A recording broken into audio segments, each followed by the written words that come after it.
Se puso el sol. Tras el breve crepúsculo vino tranquila y oscura la noche, en cuyo negro seno murieron poco a poco los últimos rumores de la tierra soñolienta, y el viajero siguió adelante en su camino, apresurando su paso a medida que avanzaba el de la noche. Iba por angosta vereda, de esas que sobre el césped traza el constante pisar de hombres y brutos, y subía sin cansancio por un cerro, en cuyas vertientes se alzaban pintorescos grupos de guindos, hayas y robles. Ya se ve que estamos en el norte de España. Era un hombre de mediana edad, de complexión recia, buena talla, ancho de espaldas, resuelto de ademanes, firme de andadura, vasto de facciones, de mirar osado y vivo, ligero a pesar de su obesidad, y dígase de una vez, aunque sea prematuro, excelente persona por doquiera que se le mirara. Vestía el traje propio de los señores acomodados que viajan en verano, con el redondo sombrerete que debe a su fealdad el nombre de hongo, gemelos de campo pendientes de una correa, y grueso bastón que entre paso y paso le servía para apalear las zarzas cuando extendían sus ramas llenas de afiladas uñas para atraparle la ropa. Detúvose y mirando a todo el círculo del horizonte parecía impaciente y desasosegado. Sin duda no tenía gran confianza en la exactitud de su itinerario y aguardaba el paso de algún aldeano que le diese buenos informes topográficos para llegar pronto y derechamente a su destino. «No puedo equivocarme», murmuró. «Me dijeron que atravesara el río por la pasadera. Así lo hice.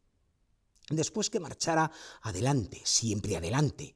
En efecto, allá detrás de mí queda esa apreciable villa que yo llamaría Villa Fangosa por el buen surtido de lodos que hay en sus calles y caminos. De modo que por aquí, adelante, siempre adelante». Me gusta esta frase. Si yo tuviera escudo, no le pondría otra divisa. He de llegar a las famosas minas de Socartes. Después de andar largo trecho, añadió: «Me he perdido. No hay duda de que me he perdido. Aquí tienes, Teodoro Golfín, el resultado de tu adelante, siempre adelante. Estos palurdos no conocen el valor de las palabras. O han querido burlarse de ti, o ellos mismos ignoran dónde están las minas de Socartes. Un gran establecimiento minero ha de anunciarse con edificios, chimeneas, ruido de arrastres, resoplido de hornos, relincho de caballos, trepidación de máquinas. Y yo no veo, no huelo, no oigo nada. Parece que estoy en un desierto. ¡Qué soledad! Si yo creyera en brujas, pensaría que mi destino me proporcionaba esta noche el honor de ser presentado a ellas. ¡Demonio! ¿Pero no hay gente en estos lugares? Aún falta media hora para la salida de la luna. ¡Ah, bribona! Tú tienes la culpa de mi extravío. Si al menos pudiera conocer el sitio donde me encuentro. ¿Pero qué más da? Al decir esto, hizo un gesto propio del hombre esforzado que desprecia los peligros. Golfín, tú que has dado la vuelta al mundo, ¿te acobardarás ahora? ¡Ay! Los aldeanos tenían razón. Adelante, siempre adelante. La ley universal de la locomoción no puede fallarme en este momento. Y puesta denodadamente en ejecución aquella osada ley, recorrió 1 kilómetro siguiendo a capricho las veredas que le salían al paso y se cruzaban y quebraban en ángulos 1000, cual si quisiesen engañarle y confundirle más.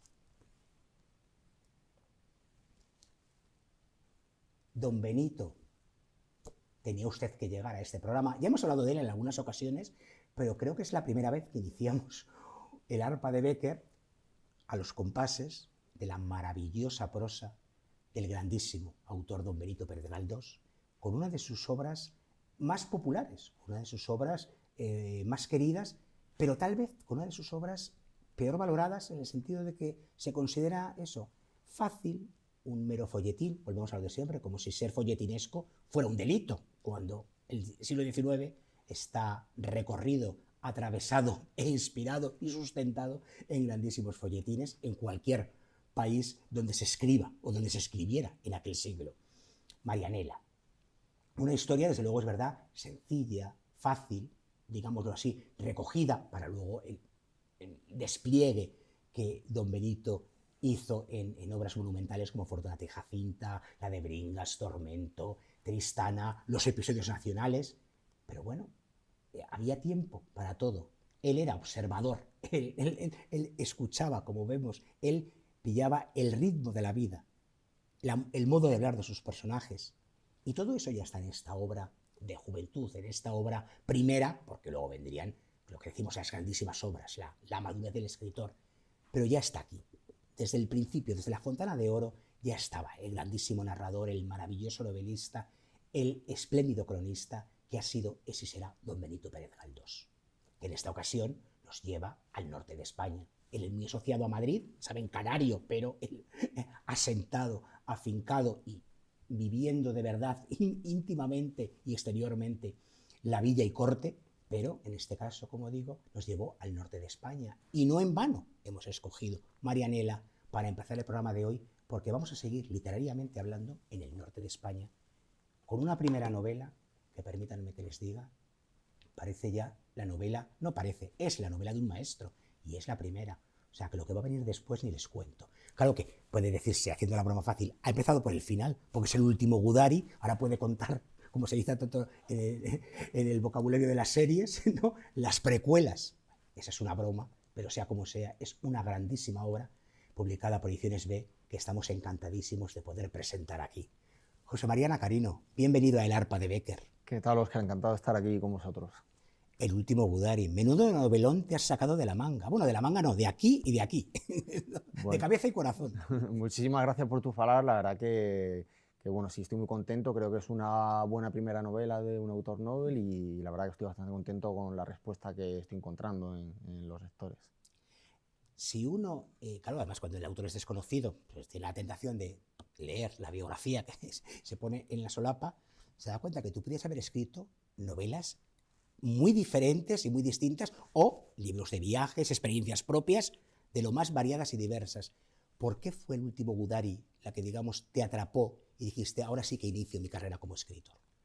Bueno, yo, o sea, como acabas de comentar, es verdad que soy un poco un culo de mal asiento, he estado viajando mucho, viviendo en distintos sitios, y bueno, pero esta era una historia que la tenía un poco dentro de mí, porque mi relación, aunque yo soy andaluz, mi relación con Euskadi, con el País Vasco, tengo allí familia y pasé algunos veranos de mi infancia y mi adolescencia allí. Y bueno, pues creo que la adolescencia es la edad más impresionable y que las cosas dejan cierto pozo. Y bueno, me chocó mucho pues todo lo que estaba pasando en aquella época, eran los años 90. Y por un lado era un sitio lleno de gente acogedora, un sitio idílico, una cultura increíble, muy vivo, y al mismo tiempo, pues bueno, estaba, digamos, de fondo, pues todo esa cultura un poco del silencio, ese miedo que se percibía y bueno, sobre todo pues, la violencia latente. Y todo eso pues digamos que dejó una impronta en mí, si no creo que no escribes una novela de más de 700 páginas. Como hay que sacar el tema, pues vamos al principio y así ya nos lo quitamos de encima, entiéndanlo en el buen sentido, pero es para no marcar, no señalar demasiado lo que tampoco tiene más allá que ver de seguir una estela que ha iniciado maravillosamente, sobre todo, Patria, de Fernando Aramburu. Pero eso, ahí va la pregunta. Imagino que Patria, de un modo o de otro, de muchos, te sobrevoló desde el principio. Por un lado, a lo mejor imagino el miedo de decir Patria, un fenómeno editorial como no se conocía hacía muchísimos años en todo el mundo, pues ha traducido a no sé cuántos idiomas. Sí. Entonces, es decir, y yo voy a hablar, entre comillas, de lo mismo, porque desde luego, claro, es el mismo lugar, País Vasco, el mismo escenario y la misma temática, aunque luego, y ahora vamos con ello enseguida, tu modo de narrar no tiene nada que ver con el de Fernando Aramburu. Pero, repito eso, José María, imagino que Patria, por un lado, era como una barrera y una espada de Damocles, o sea, tuviese ahí desde el principio, ¿no? Sí, sí. Estoy totalmente de acuerdo contigo. Patria es la gran obra, a mí es una novela que me encantó, me fascinó. Y aunque sí que es verdad, luego si sigues, hay mucha literatura ahí fuera en torno pues, a lo que se ha venido a denominar el conflicto vasco, hay diversos autores, hay también mucha obra muy interesante de ensayo, de no ficción, pues, como la de Edurne Portela, por ejemplo. Y sí que es verdad que, claro, era la obra por antonomasia. Lo único que, por hacer un poco de contar la intrahistoria de la novela, yo ya, bueno, he hecho algunos cursos de guión y en un principio yo tenía hecho un guión que, digamos, se parecía un poco a la novela que ha resultado ser El último Gudari. Y la registré en el 2000, creo, 2015, algo así, un par de años antes de que saliera Patria. Pero bueno, pues sería una producción muy difícil de hacer, serían muchos personajes, muchas localizaciones y bueno, no lleva nada más. Y luego cuando apareció Patria y el éxito que trajo consigo, sí que me di cuenta de que, pues, que había un hambre ahí fuera de gente que quería pues, hablar de un tema tan traumático y saber.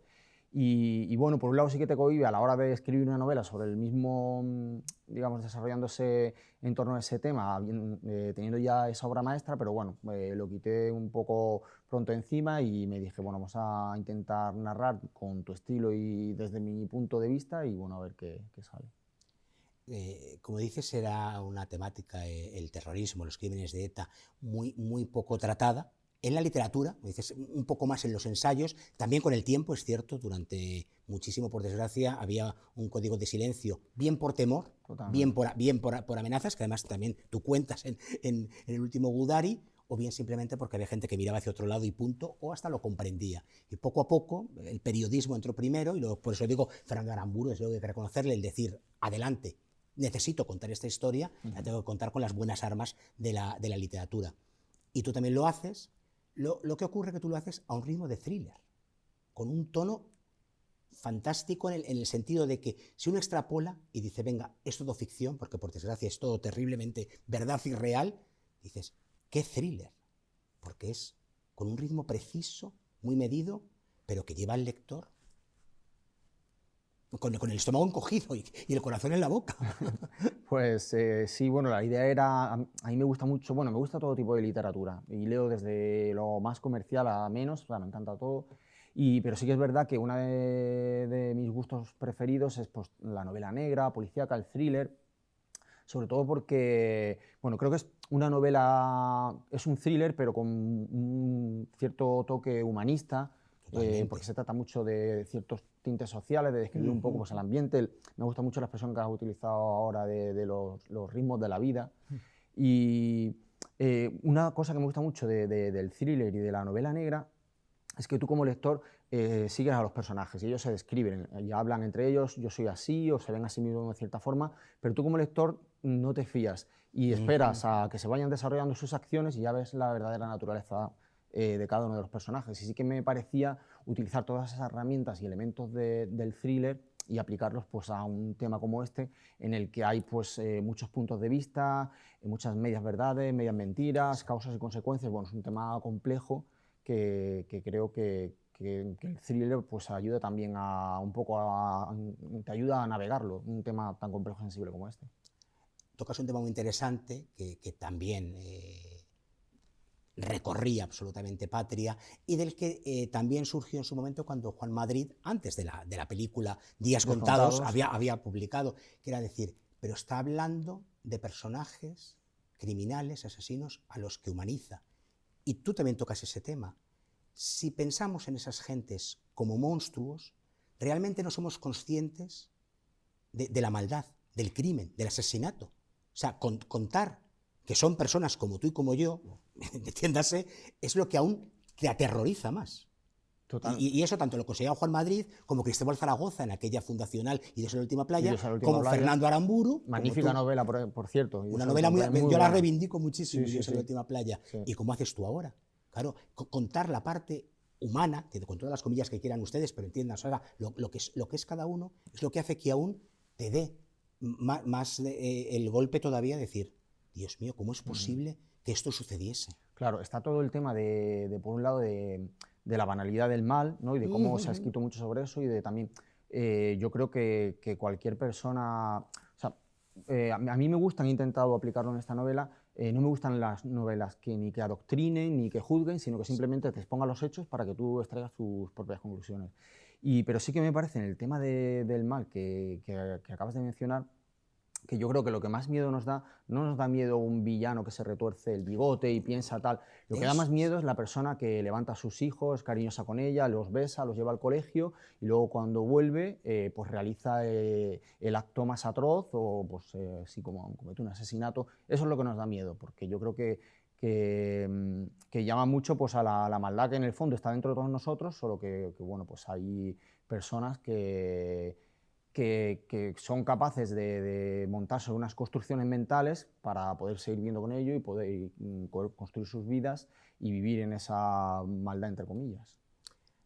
Hablas de muchas víctimas, porque también a veces cuando nos ponemos a contar este asunto, sobre todo los periodistas, parece que vamos solo a lo básico, perdónenme decir lo básico, entiendan lo que quiero decir, que hablamos de atentados y punto. Y hay tantas víctimas, y lo que no me gusta jamás es emplear el adjetivo colateral, son víctimas, todas, y entonces tú pones dos víctimas, además muy bien, porque a un lado y a otro, para mí lo son, quiero que tú también lo expliques o cuentes cómo los has afrontado. Una desde luego es Felisa, que es una víctima, madre de una terrorista encarcelada, y el otro es Pipe, porque en el fondo Pipe es hijo de su madre y de lo que hay alrededor. Tal vez sin ese contexto familiar, sin ese entorno, Pipe no sería así. Entonces también me parece una víctima también. No sé cómo lo has vivido tú a la hora de afrontarlo, porque me parece que además tienes páginas con ambos absolutamente dolorosas y terribles. Sí, bueno, yo creo que la novela está atravesada de personajes dolientes. Bueno, también, o sea, creo que es una novela, no es, es realmente un drama todo lo que se está contando, pero bueno, quería hacerlo por un lado a ritmo de thriller y siempre que pudiera, pues también meter sentido del humor, que creo que lo tiene. Sí, lo hay. Porque siempre que además es muy vasco, por cierto, claro, que tengo muchos amigos vascos, es claro, que son así. Sí, sí, sí. Los vascos es que son un poco el estereotipo Carlos Arguiñano, pero es que tienen mucho sentido del humor y muy buen sentido del humor. Y bueno, pues también lo que has comentado de las víctimas, desde luego están las víctimas primeras, que es las que siempre ocupan su sitio, que son las que han sufrido la violencia. Aparte que han dado un ejemplo de valentía y dignidad, yo creo que nos han enseñado a todos. Luego están los perpetradores de esa violencia, que al fin y al cabo, que también creo que eso es una de las tesis de la novela, cómo la violencia acaba volviéndose también contra los propios perpetradores de la violencia, el carácter cíclico de la violencia, que una vez que la desencadenas, luego repercute en todos. Y no hay quien la frene. Claro, no hay quien la frene y acaba destrozando la vida de la gente que incluso la ha ejercido. Y bueno, pero también en la subtrama de Pipe con su amigo Chiqui, pues creo que también quería hacer la distinción porque bueno, pues yo conozco a gente allí, he conocido a esos adolescentes, y hubo gente que también se crió en esos entornos, pero supieron poner pie contra pared y decir, no voy a participar de eso. Entonces sería no hacerles un favor el hecho de reconocer, bueno, pues yo creo que sí, que puedes vivir en un entorno, y sobre todo cuando eres muy maleable, que eres un adolescente, y está en nosotros el rebelarnos también contra el sistema. Yo eso sí que lo entendía, oye, rebelarse contra el sistema, la política que hay allí en concreto, en España. Pero bueno, creo que también uno tiene que tomar conciencia de lo que está bien y lo que está mal, y en esa etapa de la adolescencia, y decir, oye, pues a lo mejor todo lo que me están contando, la burbuja a la que estoy viviendo, no es tan real, ¿no? Y saber un poco discernir tus acciones y las consecuencias que puedan tener tus acciones. Spoiler entre comillas, saben ustedes que yo soy enemigo de los spoilers, pero necesito adelantar un poco algo para plantear esta pregunta tal y como quiero plantearla. Más o menos a la mitad de la novela sucede un hecho que uno, el lector, lleva esperando bastante tiempo, no ya porque luego cuentes cómo se va a ir desarrollando, sino porque uno entiende que eso tiene que ocurrir, ¿no? Y en ese momento sí que, digamos, quiebras la novela, pero lo cuentas de un modo tan apabullante porque además empiezas a contar, y nunca mejor dicho, la onda expansiva en diferentes personajes, en diferentes momentos, algunos allí, otros lejos, pero como esas páginas son absolutamente maravillosas, José María, porque ahí es como que el tiempo se detiene, uno incluso de verdad deja de respirar y solo puede pasar páginas intentando entrar en lo que tú cuentas magníficamente, que es encontrarte en medio de esa tragedia. Sí, la idea era un poco eso, es un hecho, o sea, ocurre en el punto medio de la novela y es un hecho muy importante.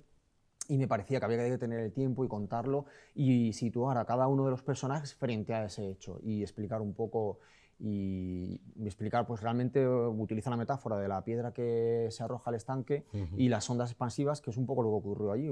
Las ondas expansivas del terrorismo pues situaron a cualquier persona de la sociedad ante un hecho tan fuerte y tan traumático, que tanto si adoptas una postura como si no la adoptas, como la postura que adoptas te va a definir un poco, yo creo, incluso pues, como persona, ¿no? Ante un hecho así. Y sí que quería narrarlo, de tener el tiempo y bueno, ver a cada uno de los personajes, creo que un momento de reflexión para todos y cada uno de ellos y bueno, pues me alegro que te conmoviera esa parte de la historia. Supongo, además eso, como dices, porque lo has conocido y lo conoces, porque amas el lugar y amas a gentes de allí, que muchas páginas tienen que haberte costado Sangre, sudor y lágrimas, como Sí. diría Churchill. Sí, sí. Bueno, sí, la verdad que cuando estás escribiendo y pues bueno, te pones un poco en la piel de cada uno de los personajes y teniendo en cuenta pues que unos sufren más, otros menos, sí fue un poco... pero bueno, a mí me gusta mucho ponerme bandas sonoras y música clásica cuando escribo y bueno, era más llevable todo aquello de esa forma, pero bueno, sí, hay partes, algunas partes que he leído alguna crítica en Goodreads de que hay algunas partes que son duras, pero bueno, creo que es que había que contarlo así para hacer un poco justicia al tema, porque Exacto, no ayudaría nada a pasar de puntillas sobre ello. claro, porque lo estás contando, como dices, por fin, y de eso hablan muchos personajes, por fin el silencio lo hemos matado, o al menos parte de la sociedad ha logrado matarlo, imponerse, es decir, estoy contando mi verdad, estoy contando lo que sufrí, lo que sufrimos, lo que aún sufrimos. Porque aunque lo sitúas, claro, en un pasado inmediato, en el fondo todavía estamos casi viviendo en las páginas de tu novela. Sí, sí. No ha cambiado tanto el panorama. No, no. Y de hecho un poco el final de la novela, sin hacer spoilers, pues un poco la reflexión de hacia dónde vamos y bueno, dónde va a quedar todo eso. Sí. Ya has debutado, aquí está la prueba, magnífica novela publicada por Ediciones B, El último Gudari, o sea que ya el escritor ha iniciado un recorrido que va a continuar, supongo. Bueno, me da pudor que me llamen escritor porque nunca, o sea, bueno, Bueno, yo el soy... ingeniero que escribe... No, sí, verdaderamente, yo soy ingeniero y bueno, amo la literatura, me gusta mucho escribir y la escritura y bueno, la verdad que si ahora he hecho un poco la vista atrás, me sorprende haber sido capaz de escribir un libro así y bueno, no sé qué deparará el futuro. La verdad que ahora estoy un poco vacío emocionalmente y hasta físicamente y bueno, no sé, sí que hay muchas historias por ahí. Yo trabajo mucho en África y bueno, es un continente que me apasiona Lean esto, la sola. y sí, sí. Y bueno, y ahí verdaderamente pues he tenido muchas vivencias y hay historias que merecen la pena contar, así que bueno, ya veremos qué pasa. Hay otra cosa que me gustaría destacar antes de la despedida, José María, aunque lo has esbozado un poco, que es la ausencia de maniqueísmo de la novela y la ausencia de estereotipos. Cada personaje representa lo que representa y es quien es, pero todos desde la parte humana, o sea, desde lo que somos cada uno. No nos define en qué trabajamos o a qué nos enfrentamos, sino simplemente personas que se encuentran allí y tienen que actuar de un modo u otro. Pues sí, sí, me alegro que te haya parecido así porque era una preocupación que tenía el hecho de no quería evitar el maniqueísmo a toda costa, no quería juzgar y quería pues tratar a los lectores como muchos autores me han tratado a mí, de oye, pues es una persona que tú puedes extraer tus propias conclusiones y creo que las novelas que tienen más fuerza son eso, las que no te imponen una idea, sino que te dejan reflexionar y que te lleves la reflexión contigo. Porque además eso, cuando un escritor lo consigue, el lector sabe de qué lado está el escritor. No hace falta que lo subrayes ¿verdad? O que señalices el camino. Sí, sí, totalmente Está aquí. de acuerdo. Totalmente de acuerdo, sí, sí, es así. José María Nacarino, muchísimas gracias por venir al programa a presentar este último Gudari, que no va a ser el último libro que presentemos tú, yo estoy totalmente convencido. y gracias por hacer justicia a tantas víctimas, a tantas personas que no tuvieron la ocasión, que no tuvieron altavoces como este para contar su tragedia. Muchísimas gracias a vosotros y he estado encantado de estar aquí. Bueno, y contigo personalmente me has tratado muy bien y me ha encantado que te guste el libro, verdaderamente, Óscar. Gracias, José María. Nosotros ya lo saben, hay muchos libros de los que no hablamos, simplemente porque no nos interesan. Este nos interesó desde el principio, pero en cuanto ustedes recorran las primeras páginas, van a seguir hasta el final. No les asuste. Para un lector, ¿qué es esto? Nada, una bagatela, un ratito. Lo que ocurre es que lo de dentro no es una bagatela, lo de dentro es muy importante y por eso nos vamos a ir al ángulo oscuro del salón a repasar algunas frases, a revisar, a leer otras novelas, a leer otras historias que muy pronto les contaremos aquí, ya saben, haciendo sonar el arpa, como siempre.